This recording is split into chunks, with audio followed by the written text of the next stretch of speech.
ഇനി സിറോ മലബാർ CBCIക്ക് പറയാനുള്ള കാര്യം? പ്രിയപ്പെട്ടവരെ,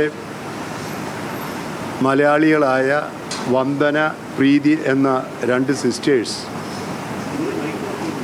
ആഗ്രയിൽ ജോലി ചെയ്യുന്നവർ അവരുടെ ആശുപത്രിയിലേക്ക് ജോലിക്കാരെ ലഭിക്കാൻ വേണ്ടി അവിടെ ജോലി ചെയ്യുന്ന ഒരു സ്ത്രീയുടെ നിർദ്ദേശപ്രകാരം ഛത്തീസ്ഗഡിൽ നിന്ന് 2 യുവതികളെ, ക്രിസ്ത്യാനികളായ 2 യുവതികളെ അവരുടെയും മാതാപിതാക്കളുടെയും അനുവാദത്തോടെ കൊണ്ടുപോകാനായി ദുർഗ് എന്ന ഛത്തീസ്ഗഡിലെ റെയിൽവേ സ്റ്റേഷനിൽ ചെന്നപ്പോൾ അവർ 2 പേരെയും തെറ്റായ രീതിയിൽ ശരിയല്ലാത്ത ആരോപണത്തിൻ്റെ പേരിൽ അവരെ അറസ്റ്റ് ചെയ്ത് 25-ാം തീയതി മുതൽ ജയിലിലാക്കി.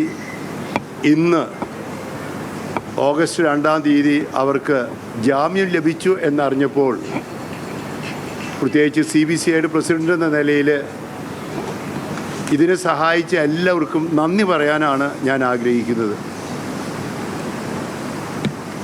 സാമൂഹ്യ രാഷ്ട്രീയ മേഖലകളിലെ വിവിധ വ്യക്തികൾ കക്ഷി രാഷ്ട്രീയമൊന്നും കൂടാതെ ജാതി മത വ്യത്യാസമില്ലാതെ തന്നെ ഇവർക്ക് ജാമ്യം ലഭിക്കാൻ വേണ്ടി പ്രാർത്ഥിക്കുകയും പരിശ്രമിക്കുകയും ചെയ്തു എന്നുള്ളത് വ്യക്തിപരമായി തന്നെ എനിക്കറിയാം. കാരണം ഡൽഹിയിൽ നിന്ന് ഇടയ്ക്കിടയ്ക്ക് എല്ലാ രാഷ്ട്രീയ പാർട്ടികളിൽപ്പെട്ടവരും എന്നെ വിളിക്കുന്നുണ്ടായിരുന്നു. വളരെ പ്രത്യേകിച്ച് കേന്ദ്ര സംസ്ഥാന സർക്കാരുകൾക്കും ഞാൻ നന്ദി പറയുകയാണ് ഇങ്ങനെ ജാമ്യം ലഭിക്കാൻ. ഈ അവസരത്തിൽ സിസ്റ്റേഴ്സിന് ജാമ്യം ലഭിച്ചു എന്നുള്ള സന്തോഷത്തോടൊപ്പം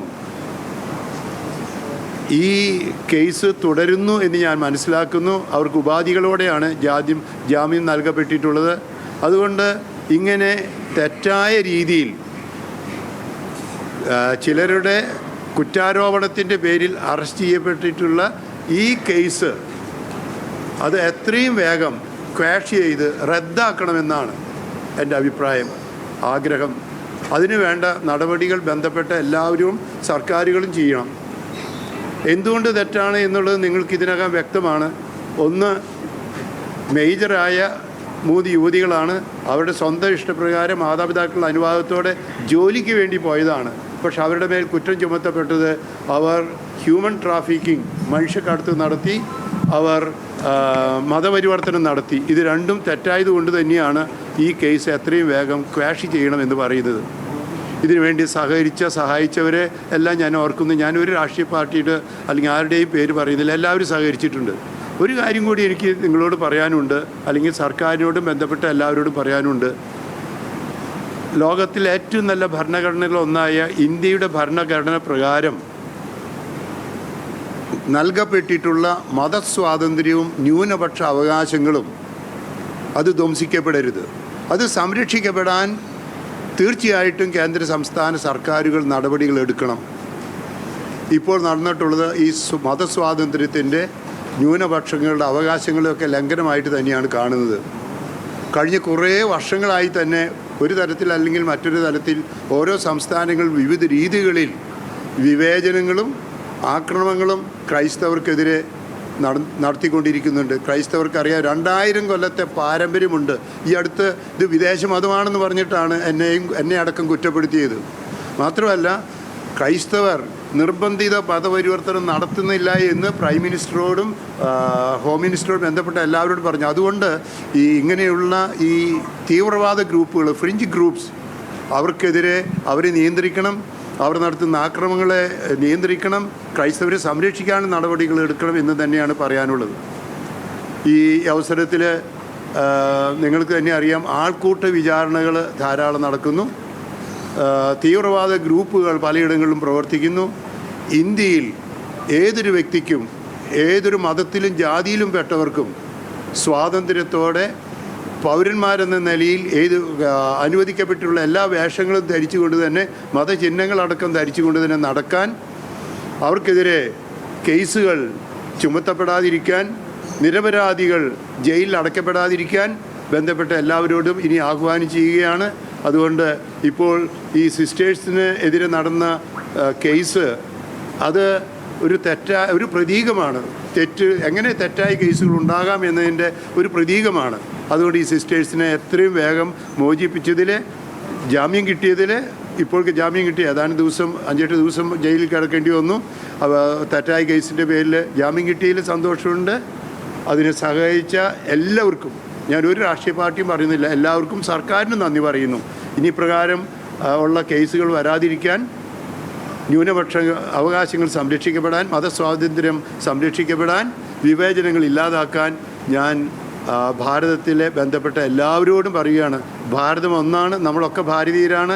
എല്ലാ മതങ്ങളും സൗഹാർദ്ദത്തോടെ സ്നേഹത്തോടെ ജീവിക്കാൻ, ഇന്ത്യൻ ഭരണഘടന ഉറപ്പ് നൽകുന്ന കാര്യങ്ങൾ സംരക്ഷിക്കപ്പെടാൻ, തീവ്രവാദ ഗ്രൂപ്പുകൾ ഇല്ലാതാകാൻ നിങ്ങളോട് ആഹ്വാനം ചെയ്യുന്നു. പരിശ്രമിക്കണമെന്ന് അഭ്യർത്ഥിക്കുന്നു.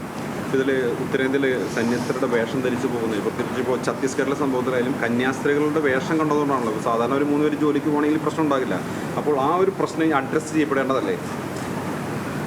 ഇന്ത്യയിലെ മതത്തിന് അനുയോജ്യമായ വേഷങ്ങൾ ധരിക്കാൻ മതസ്വാതന്ത്ര്യമുള്ള ഭരണഘടന അനുവദിക്കുന്നുണ്ട്.